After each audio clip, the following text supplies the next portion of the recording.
सिलसिले अज़ीमे के बानी सूफी बुजुर्ग कलंदर बाबा औलिया के 40वें उर्स मुबारक के मौके पर मुराकबा हाल नौशेर फिरोज की जानिब से रूहानी सेमिनार की तकरीब चन्ना हाल नौशेर फिरोज में मुनक्किद की गई। तकरीब में रूहानी उलूम से ज़ौक़ रखने वालों ने बड़ी तादाद में शिरकत की। तकरीब में मरकजी मुराकबा हाल कराची से आए हुए मुकर्रर अबू नासिर, इंचार्ज मुराकबा हाल नौशेर फिरोज जुल्फ़कार अली अज़ीमी, नामवर दानिश्वर सैयद अली अहमद शाह, प्रोफेसर शफी मोहम्मद पठान, प्रोफेसर जावेद जोकी अज़ीमी व दीगर ने अंबिया इकराम व औलिया इकराम की जिंदगी व तालीमात पर रोशनी डालते हुए कहा कि सबका पैगाम खिदमत खल्क है। सूफियाना पैगाम को आम करके प्यार मोहब्बत और अमन के फरोग को आसान बनाया जा सकता है। हम सबको इज्तिमाई भलाई के कामों में अपना किरदार अदा करना होगा। अल्लाह ताला ने इंसान को मोहब्बत से बनाया है। इंसान की बुनियादी मोहब्बत है। एक माँ की मोहब्बत और 70 माओं से ज्यादा मोहब्बत करने वाले की अजमत पे गौर किया जाए तो इंसान की जिंदगी पुरसकून हो जाती है। इस मौके पर पाकिस्तान के मुमताज रूहानी स्कॉलर और सिलसिले अज़ीमे के खान वादा ख्वाजा शमशुद्दीन अज़ीमी का ऑनलाइन वीडियो खिताब नशर किया गया और आखिर में इज्तिमाई दुआ में पाकिस्तान की सलामती व बका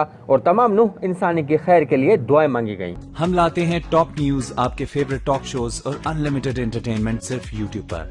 अगर आपने अभी तक हमारा चैनल सब्सक्राइब नहीं किया तो अभी सब्सक्राइब करें और बेल आइकॉन को क्लिक करके हमारी लेटेस्ट वीडियोस के बारे में अपडेट जानें।